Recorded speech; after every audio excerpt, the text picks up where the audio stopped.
Hello again, and welcome to Poemcraft Guidance Session 3. Today we're exploring the ballad form, and our skills focus is on storyline and using a refrain. People have shared stories for probably as long as humans have had language, but today we're going to discover how poems can tell a story too. So why are stories important in poetry? Well, think about the stories you remember and where they come from. Maybe family memories, the storyline of films, fairy tales, and perhaps even the storyline of songs. Stories are memorable, they stay with us. And being memorable was a key component of why ballads came about. It was a way for uneducated people to share stories, real life events, cultural histories and myth by word of mouth. And to help them remember, the ballads also use something called a refrain. A refrain is simply a line or phrase that's repeated to help people remember the key theme or event of the ballad. In this step, we're going to be exploring ballads and you're going to be creating your own refrain. So grab your booklet and we'll work through it together. As before, as in all of the previous two Poemcraft steps, we're introducing a little bit of information about ballads here and where they originated. Ballads are specific and quite historic to telling stories, real life and mythological family histories. And the reason they do that is because they used to be sung. And that's why story and refrain specifically are so important. Don't worry about the term refrain yet. I'm going to explain it later. And again, as before, here are the things, the patterns that you might look at to help you recognise ballads in other contexts. Now, ballads are generally quite long because they tell a full story, and I haven't got room for that in the booklet. And perhaps you even haven't got time to look at a full ballad today while we're looking at other things.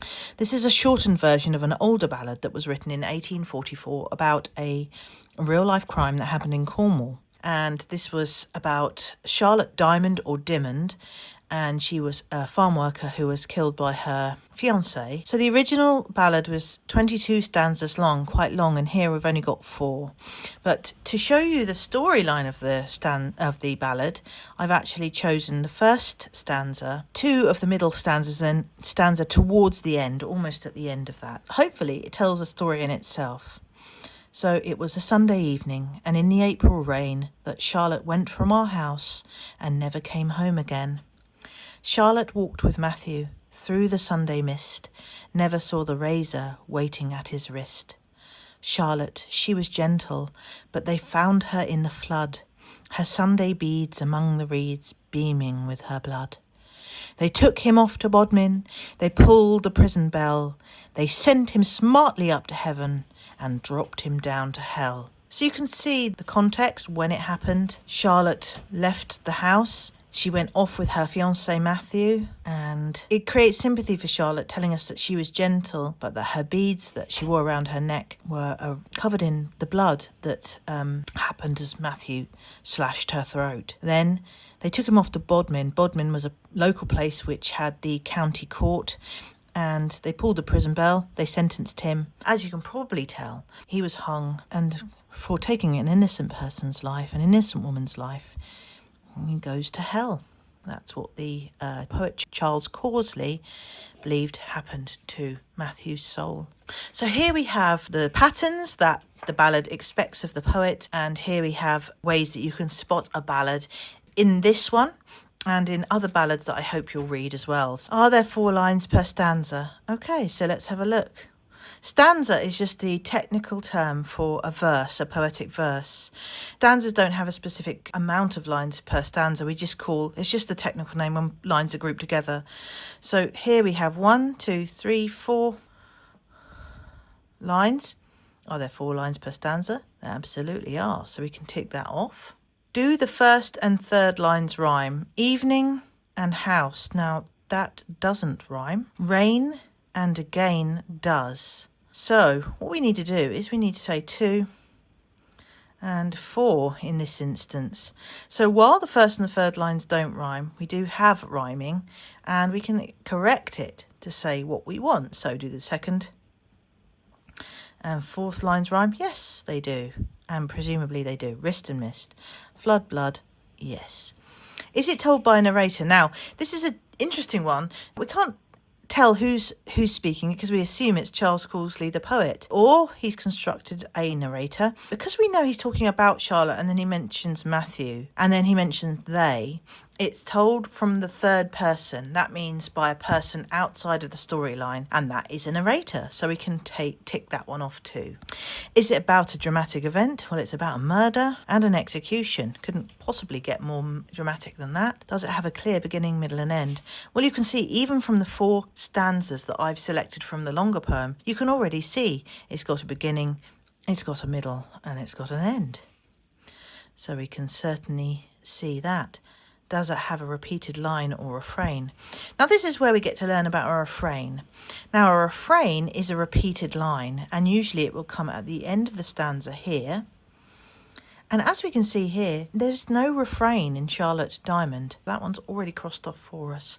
Does it have a bouncy rhythm? Now let's listen. It was a Sunday evening, and in the April rain, that Charlotte went from our house and never came home again. You can see it's got a kind of dum-da-dum-da-dum rhythm. So yes, I would call that bouncy. Now here is a little bit more information about things to look out for when you try and find ballads elsewhere or create some of your own. But here, this one doesn't have a refrain. So we're going to create a refrain here. A refrain, as I say, is just a repeated line. It would come probably where those stars are. We'll add one there. If you were focusing on this ballad, what refrain might add focus to the listener on the key aspect of the story? Now, of course, it's about a murder. So we might say something like, it's hard to trust a man. We don't, even though it's a statistical fact that more women are killed by men they know than the other way around, let's make it apolitical and let's think of something about the story specifically. I like the fact that Charlotte, she was gentle, so let's make that into poor Charlotte. She was gentle. Because it makes it about Charlotte, and Charlotte is the victim after all. Now, here again, we're going to be looking at a refrain. Now, this is a little bit silly to lighten the mood because we're looking at something rather tragic and dramatic. So this is going to be the Ballad of the Missing Cupcake. So our structure here is all about the cupcake, and you're going to create your own ballad. So you're going to use some rhyme here to complete the task. But first you need to create a refrain and repeat after each stanza. So you'd read through that poem, and we'll do that together. There it stood, both sweet and plump, and I felt proud and, that I had baked so fine a treat, a cupcake like a something. Now remember, these 2 lines have got to rhyme. Now if we go down the bottom, there's some suggestions, okay? And I'm just going to use those suggestions now. Smug and hug. That's just to show you that you don't have to, of course, use the suggestions down the bottom. You can create your own. So let's just show you what this first stanza sounds like. There it stood, both sweet and plump, and I felt proud and smug that I had baked so fine a treat, a cupcake like a hug. Now we're going to come up with a refrain. Now we could fill out all of the rhymes, then come back with a refrain, but the refrain, of course, is repeated. It's going to contain the essence of what this poem is about. And I think because the central theme isn't really who took it, I think it's about the missing aspect of it. So let's put, where has my cupcake gone? And of course, in the traditional ballad, the crowd might have joined in with that. So there it stood, both sweet and plump, and I felt proud and smug that I had baked so fine a treat, a cupcake like a hug. Where has my cupcake gone? Where has my cupcake gone? Okay, I'd like you to finish that off, and then if you want to, you can share it in the comments, or you can write a ballad of your own about a key event that's happening to you right now, or that's happening in a wider world, but focus on the refrain. That's the most important bit, that's the most memorable bit, and linked to the origins of where the ballad is from, which you can read here. So it's your turn to complete that in your own time. Take your time, enjoy all of the aspects of it, read and complete and create. When you've finished, come back and share your experiences in the comments, and come back for your final congratulations message. Well done. You've taken an idea and created something memorable, and that's what ballads have been doing for centuries. I'll see you in step 4 of the Poemcraft journey.